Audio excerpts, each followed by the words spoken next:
Hello and welcome to this Wednesday edition of the World Report. I'm Arjun, Samar, Mahendran. Let's take a look at what's making headlines around the world. In a significant step towards easing India-US tensions, PM Narendra Modi on Wednesday said teams from New Delhi and Washington both were working to conclude their trade negotiation at the earliest, potentially easing America's tariff onslaught. Now, replying to Donald Trump's post on trade talks on X, the Prime Minister said he was in fact looking forward to speaking with the US President. PM Modi also said in a post on X, and I'm quoting him here, India and the US are close friends and natural partners. I'm confident that our trade negotiations will pave the way for unlocking the limitless potential of the India-US partnership. Our teams are working to conclude these discussions at the earliest. We shift our focus northwards, where in a dramatic turn view as Nepal's Gen Z uprising has toppled the KP Oli government.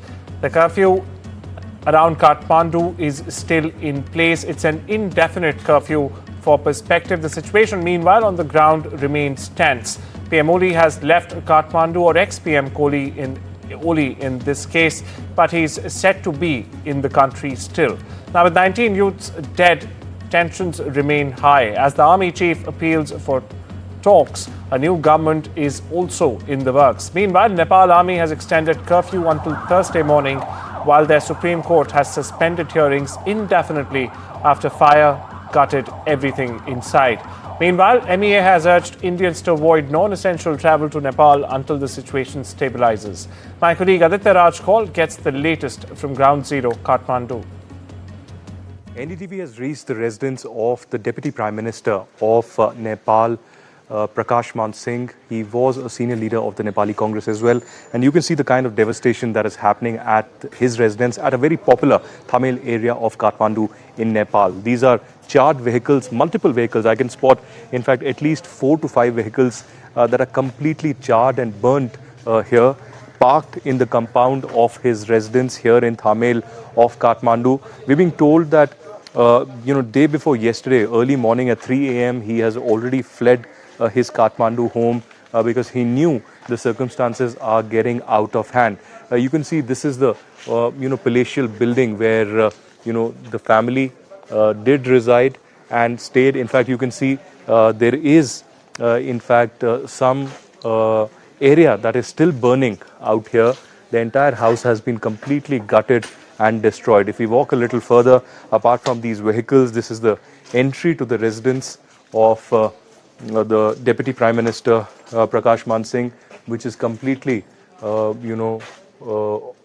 burnt, as you can see, completely destroyed. At one point in time, just about 36 hours ago, this would have been a palatial bungalow in the heart of Kathmandu in Tamil, but now it's completely destroyed. This is the fate of the KP Sharma Oli government and the Communist government and the Nepali Congress leaders who have faced devastation all across in this entire area.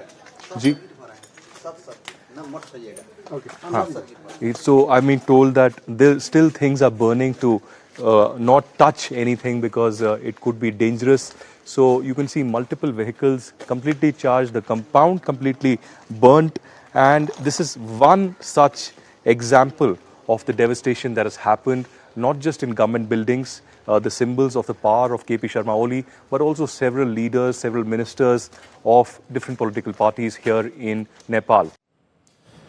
Over to the Middle East now, where Israel's military has announced that it carried out an airstrike in Doha targeting Hamas leaders. The operation in Doha has been named Summit of Fire by Israel. Meanwhile, Qatar has been the home of exiled leaders of Hamas and has also served as the mediator in talks between the Palestinian group and Israel for years together now, much before the latest attack on Gaza took place. The strike could complicate the ongoing negotiations regarding ceasefire in Gaza and the release of hostages taken in after the attack by Hamas on the 7th of October 2023. Qatar has condemned the attack, terming it as a cowardly Israeli attack. We shift our gaze westwards, where the administration of US President Donald Trump has said it notified Qatari officials before Israel's attack on Hamas negotiators in Doha, a claim refuted vehemently at that by the Gulf country. Listen in to what Trump had to say. Notify you in advance, Mr. President? Did Israel tell you in advance? So you were caught by surprise, sir? You were caught by surprise? I'm never surprised by anything, especially when it comes to the Middle East. How did you learn about this happening? I'll be giving a full statement tomorrow, but I will tell you this. I was very unhappy about it, very unhappy about every aspect, and we got to get the hostages back. But I was very unhappy about the way that went down. Explosions were seen over the Gaza Strip skyline overnight on Tuesday. This as Israel's military told Gaza City residents to evacuate ahead of its planned offensive to take control of the city. While Israel portrays Gaza City as Hamas's last remaining stronghold, hundreds and thousands of people remain struggling under conditions of famine. The warning comes hours before Israel launched a strike targeting Hamas's leaders in Qatar, intensifying further its campaign against the militant group and endangering negotiations over ending the war in Gaza. Eastwards, Poland has claimed that it has shot down Russian drones over its airspace early Wednesday, marking the first time, in fact, Warsaw has engaged Moscow's assets since the Ukraine war began.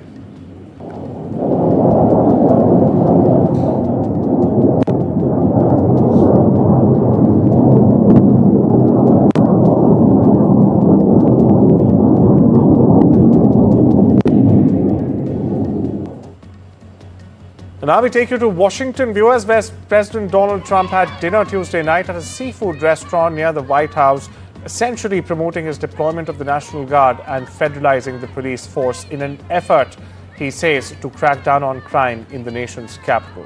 Now, Trump's motorcade made the short distance to Joe's Seafood, prime steak and stored crab on 15th Street in the northwestern quadrant of the city following weeks of President boasting about mobilizing federal authorities and the military together that he says have made Washington, quote-unquote, a safe zone. Cheers were heard meanwhile as the president stepped out from his limo. However, there were also a smattering of boos and chants from protesters opposing U.S. policy of support of Israel in its war with Hamas in Gaza. We get you more.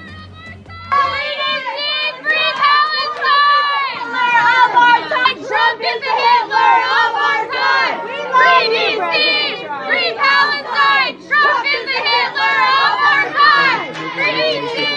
Free Palestine! Trump is the Hitler of our time! He's terrorizing the communities all over the world!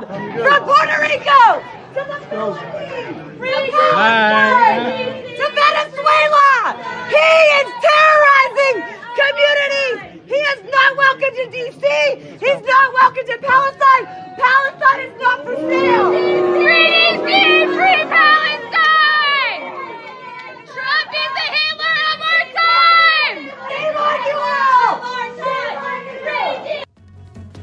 Move on to an update from the land down under, viewers. Australia will spend 1.7 billion Australian dollars, or roughly 1.1 billion American dollars, on building dozens of locally developed underwater attack drones. Defence Minister Richard Marles said on Wednesday. Now, the first of the stealthy long-range Ghost Sharks will be delivered to the Australian Navy in January next year under a 5-year contract with Sydney-based Anduril Australia, Marles said. Here's the latest. Today we are announcing a $1.7 billion commitment over the next 5 years to manufacture Ghost Shark in Australia. This is a contract with Anduril Australia, which will see the manufacturing, or the development and the manufacturing of Ghost Shark behind us. This is the highest tech capability in the world. It exemplifies the fact that Australia is leading the world in terms of autonomous underwater military capabilities. And Ghost Shark is capable of engaging in intelligence, surveillance, reconnaissance and strike. In the South Americas, viewers, Brazil's former president Jair Bolsonaro was one step away from being convicted for attempting a coup after 2 Supreme Court justices voted Tuesday to find the right-wing leader guilty of trying to illegally hang on to power in 2022. Now, 3 members of the 5-judge panel trying Bolsonaro's case must support a conviction. Now, in a process that can last several days, mind you. Two judges, meanwhile, voted for conviction before proceedings were adjourned until Wednesday. 3 more must cast their votes in the due course of days to come. Welcome back. You're watching the Wednesday edition of the World Report. We get you some updates from the world of business, starting with a federal judge on Tuesday temporarily blocking President Donald Trump from removing Federal Reserve's Governor Lisa Cook. An early setback for the White House in an unprecedented legal battle that could, in fact, upend the central bank's long-held independence, critics say.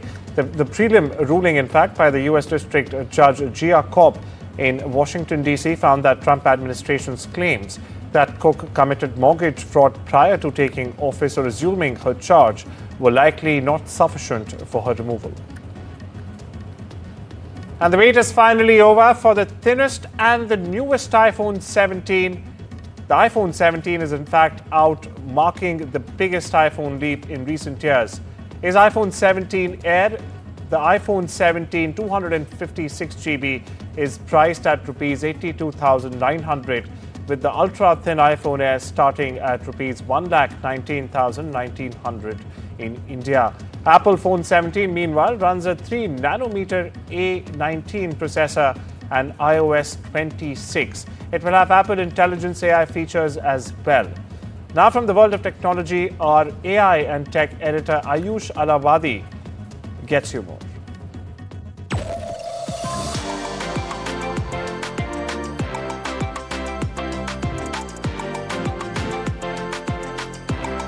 I'm here at Apple Park and I have the iPhone 17 Pro and the 17 Pro Max.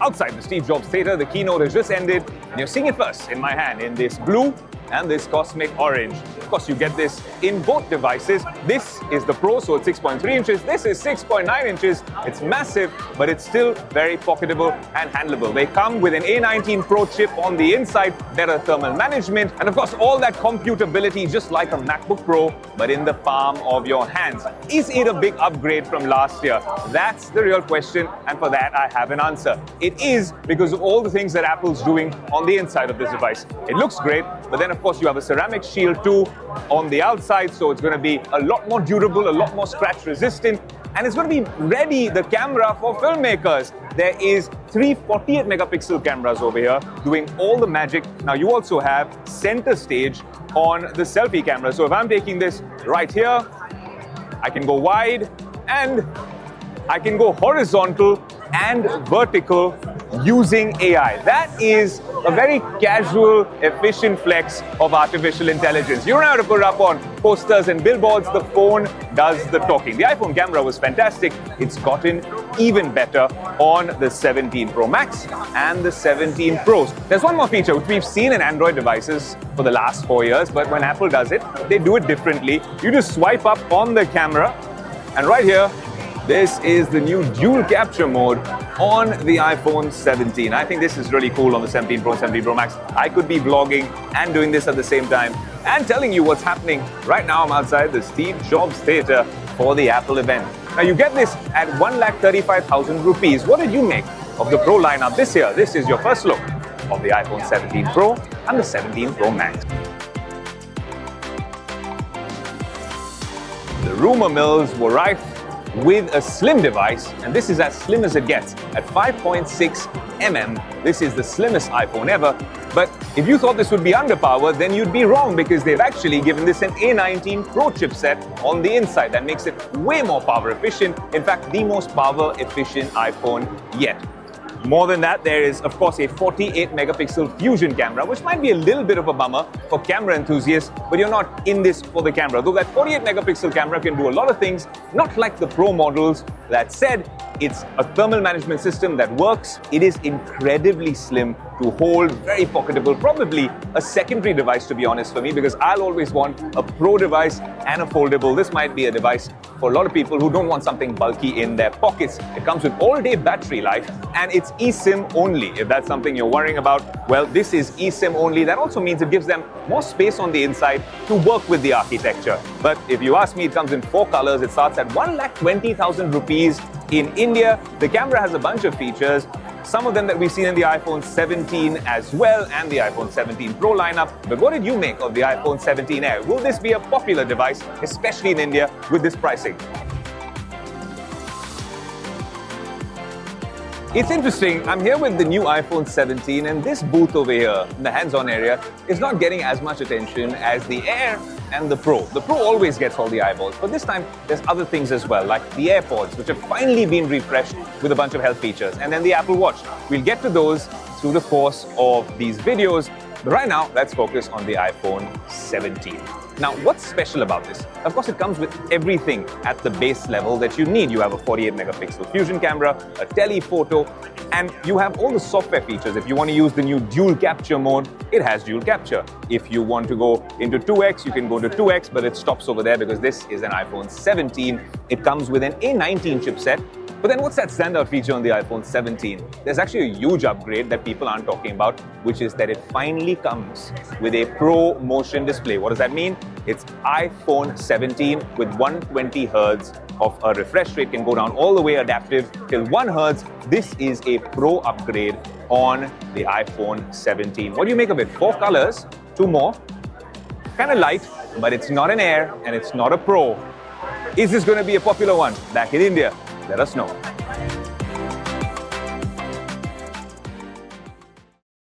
With that, we move on to the biggest update from the sports bus this Wednesday. Viewers, India will be against the UAE in the second match of the Asia Cup 2025 at the Dubai International Cricket Stadium this evening. Now, this year's tournament features 8 teams and, in fact, is the 3rd edition to be played in the T20 format. Team India comes into the Asia Cup as the top favourites, needless to say. Now, with a squad full of young talent in both batting and bowling, they are expected to put up a strong performance, to say the least. The team will be led by star batter Suryakumar Yadav, who will aim to guide India to a winning start. News from the world of entertainment, where Prince Harry visited a community recording studio in Nottingham Tuesday to announce a substantial donation to children in need, which in fact supports charities for young people and kids. Now, when asked by one of the musicians, rappers and sound technicians if he minded swearing, Harry replied that he loved it. Harry's visit comes after his appearance at the Well Child Awards on Monday night in London. Now, the event, which celebrates the courage of seriously ill children and those who care for them, is sponsored by a charity Harry has long supported.